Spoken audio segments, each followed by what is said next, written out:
Ce soir, notre premier invité, eh bien, il se passe de présentation.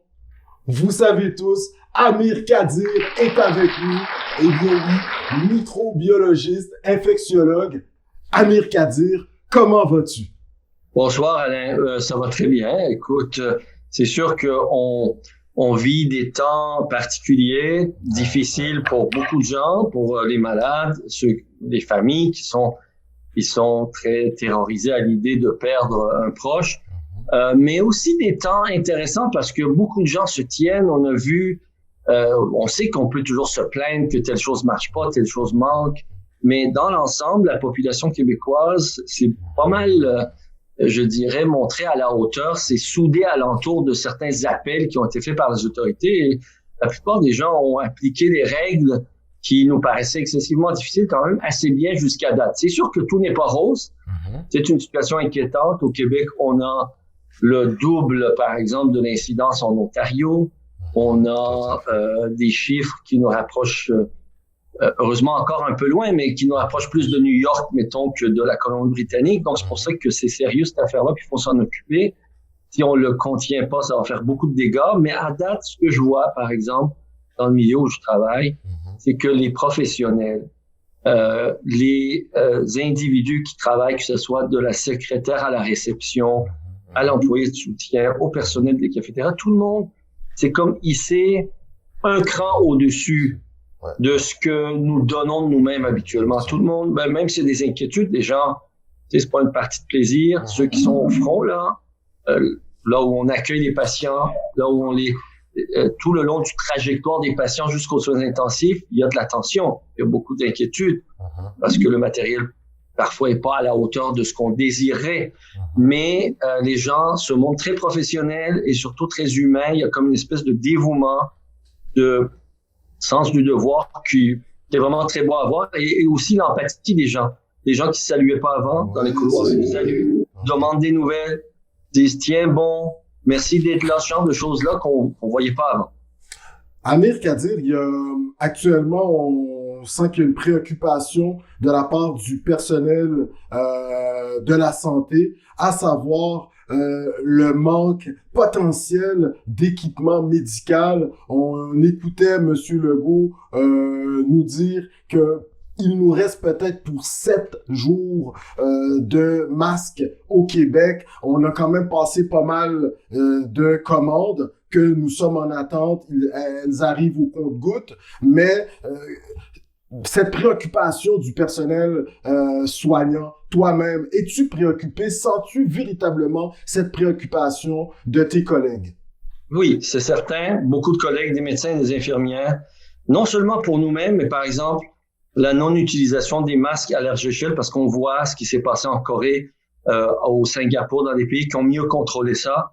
Et on se demande si, certaines, je dirais, mesures qui ont été prises sont-elles à la hauteur de ce qu'on attend. Mais je pense que ceux qui sont là aux commandes, que ce soit la direction politique, M. Legault, Mme McCann, que ce soit la direction scientifique, technique, M. Arruda et son équipe, font vraiment un excellent travail. On est dans un temps de crise et je peux comprendre qu'au Canada, où on est souvent arrimé à ce qui se passe aux États-Unis, il y a un certain nombre de mécanismes de préparation qui ont pris un peu de temps à se mettre en marche. Évidemment, on a agi plus vite ici au Québec qu'aux États-Unis et je pense qu'on peut être reconnaissant de ça. Mais on peut dire aussi qu'on réalise avec effroi à quel point on est dépendant d'une économie mondialisée où tout a été délocalisé, où on a perdu la capacité de produire de simples masques de procédure. Ça, c'est quelque chose vraiment...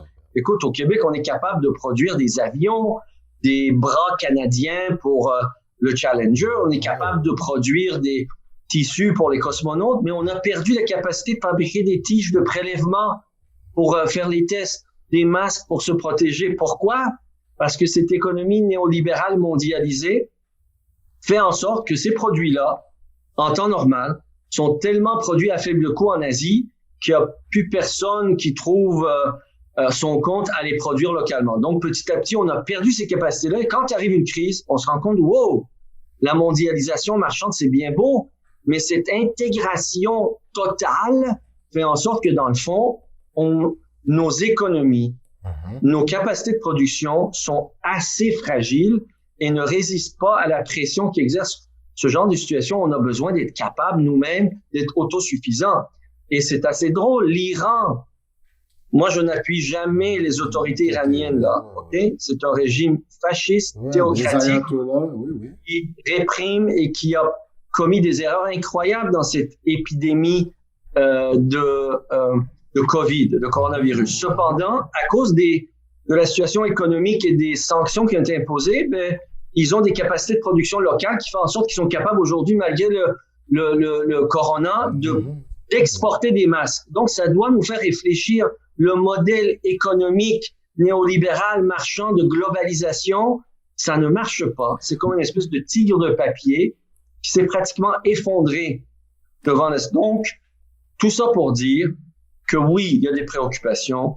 Oui, il faut trouver des solutions, mais les solutions, c'est peut-être pas des solutions technocratiques. Par exemple, si on regarde ce qui se passe en République tchèque, pour ce qui est de la population générale, pour enlever de la pression sur l'achat des masques qui circulent dans la population, là, dans les pharmacies, etc., pour réserver ces masques-là aux soignants, on peut lancer des initiatives populaires pour une production de masques artisanales que les gens porteraient. D'accord? Ensuite, de trouver des solutions créatives qu'on ne fait pas habituellement parce que c'est trop coûteux habituellement, de désinfecter les masques qu'on utilise, de ne pas les jeter à la poubelle, de trouver des moyens par autoclavage, par micro-ondes, par imprégnation de produits alcooliques, que sais-je.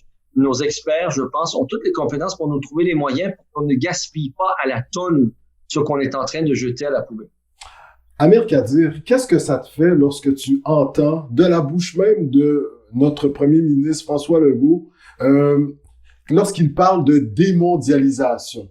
Est-ce que tu ne sens pas ici un certain aveu? On sait qu'il est un tenant de l'économie. On dit peut-être des fois il se situe sur un échiquier centre-droit. L'économie lui tient à cœur, mais aujourd'hui, voire même de la part, venir de la bouche de notre premier ministre lorsqu'il parle de démondialisation, est-ce que c'est pas un aveu? C'est un aveu.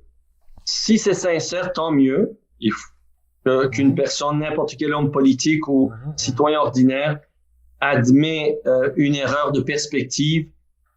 Tant mieux, il faut l'accueillir, il faut encourager. J'espère que c'est sincère. Je reste quand même prudent parce que je me rappelle quand il y a eu la crise financière et monétaire de 2007-2008. Moi, je venais d'être élu à l'Assemblée nationale. Et Jean Charest avait convoqué une session spéciale pour faire un discours économique et ajuster certains paramètres économiques en fonction de la crise financière. Et dans son discours, pour le nouveau budget ou la mise au point budgétaire qu'il faisait, il parlait de véritable révolution financière et économique qu'il fallait faire. Ben, je ne sais pas s'il était sincère. Les paroles étaient belles. Moi, je me suis levé pour l'applaudir. Ça a d'ailleurs surpris beaucoup de députés. Ils se sont dit, mais qu'est-ce qui lui prend celui-là? Député de gauche, puis il applaudit Jean Charest. Mais pour dire que j'espère que cette admission est sincère, je crois que oui, parce que j'ai entendu des proches de Legault avec qui j'étais en contact au cours des derniers jours exprimer le même désarroi, le même étonnement de réaliser à quel point on avait perdu nos capacités, notre souveraineté économique, et tant mieux, parce que une production locale, ça veut dire aussi une production plus écologique. Si on réussit à cause de cette énorme crise, qui est un électrochoc, à réaliser que dans le fond, c'est dans l'intérêt de tout le monde, que les capacités de production soient maintenues localement, qu'on ne transporte pas des milliards de tonnes de marchandises d'un bord et de l'autre des océans avec tous les coûts associés au gaspillage de pétrole et d'énergie qu'il faut pour ça, ben on aura un peu avancé et tous ces morts-là n'auront pas été juste une tragédie et une perte.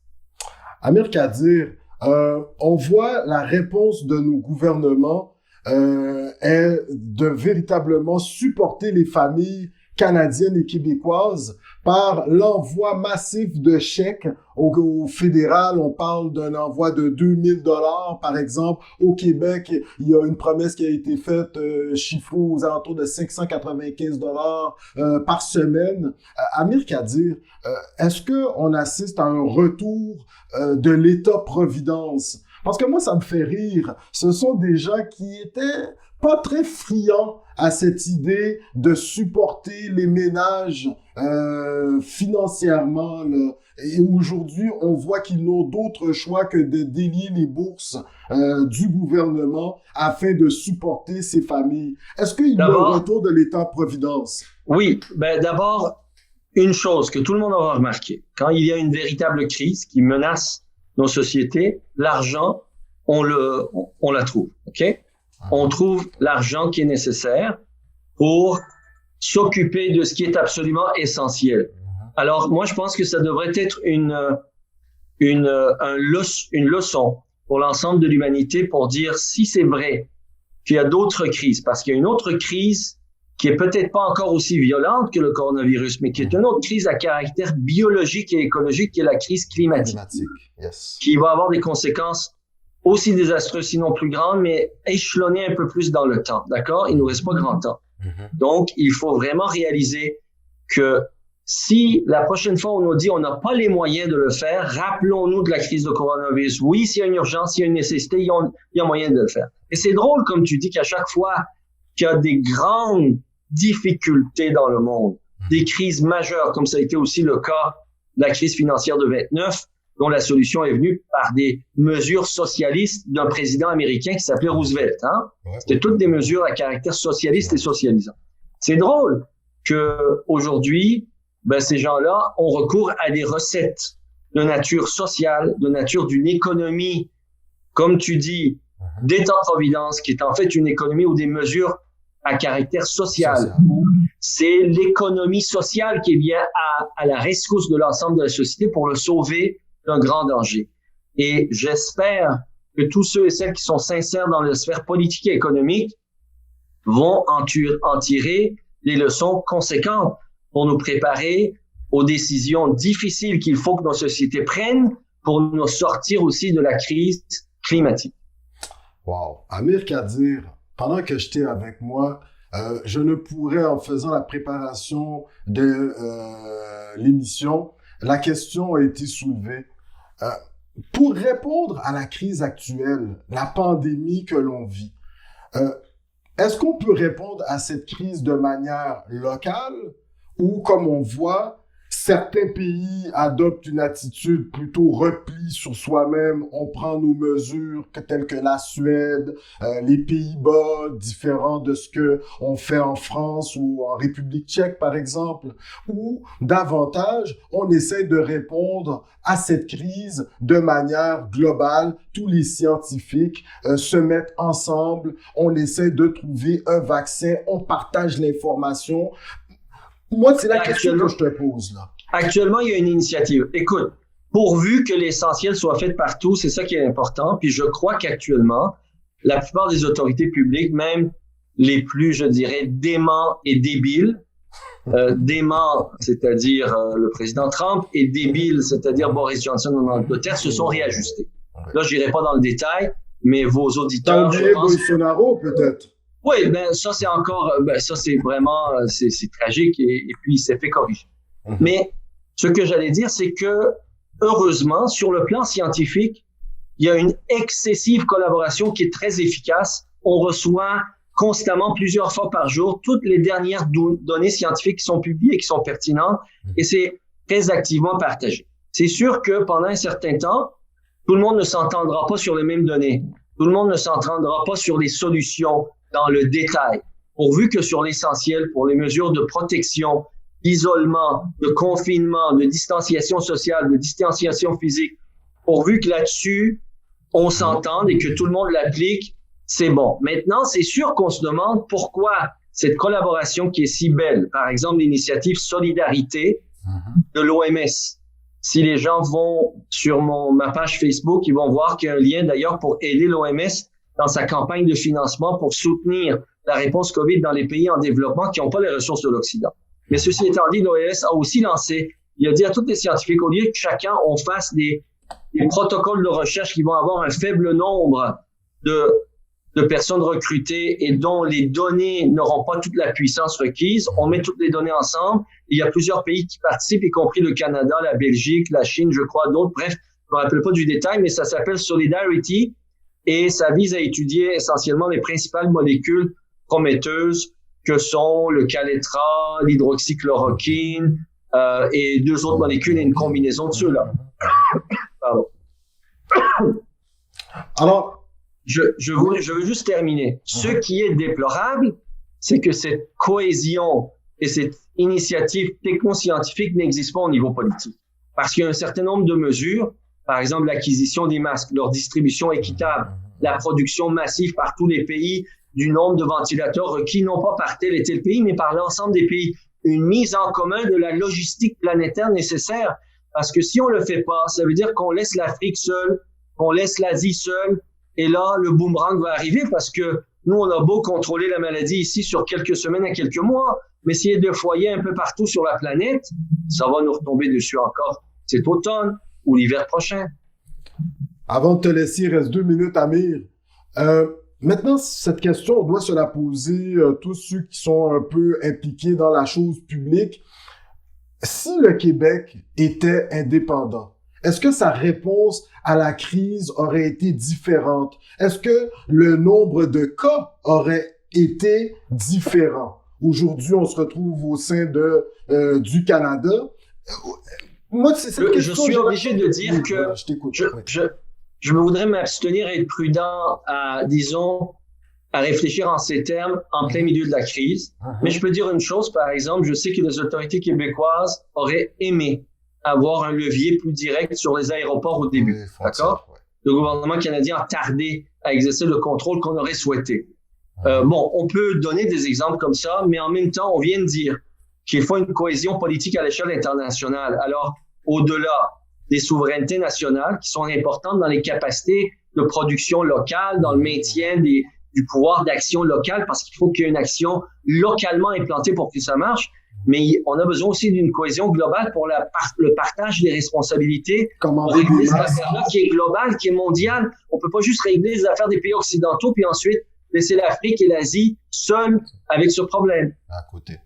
Amir Kadir, wow, il reste à peine 40 secondes. Si tu je veux te remercier. Ben merci. Écoute, déjà le fait de t'avoir eu avec nous ce soir, le fait que tu aies pu vulgariser ce qui se passe actuellement, un grand merci. Si tu as un dernier conseil à donner aux gens, la plupart des invités vont peut-être sûrement nous donner le même conseil. Toi, si tu as un conseil à nous donner, quel serait-il? Ben, tenez bon, qu'on tient bon. Il faut vraiment ensemble, là, on applique une médecine publique et politique. Quand on reste chez soi, quand on applique les mesures de confinement ou de distanciation sociale et physique, en fait, on est en train ensemble agir comme des médecins qui appliquent une médecine à l'ensemble de la société. Donc, ce qu'on appelle donc des politiques publiques, des politiques de santé publique, d'accord, de prévention publique. Ceci étant dit, il y a une autre chose qu'on peut dire. Comme on a plus de temps, on est confiné, réfléchissons à l'avenir, réfléchissons aux prochaines crises. Cette crise qui est biologique, qui est virologique, qui est une crise sanitaire, en fait, ça se greffe sur une crise planétaire qui est la crise écologique. Donc, essayons de réfléchir sur comment on a été capable ensemble de régler cette crise de pandémie globale, le même niveau de mobilisation, la même détermination pourrait nous mobiliser pour régler la crise écologique. Amir Kadir, Alain Joseph, Alain Joe, sur les ondes de Coconut Podcast, on te remercie et surtout tu fais attention à toi. Au nom du Québec, on te dit merci et surtout tu passes ce merci à tous tes collègues, absolument, nos petits anges. Merci beaucoup, Coconut Podcast. Yeah,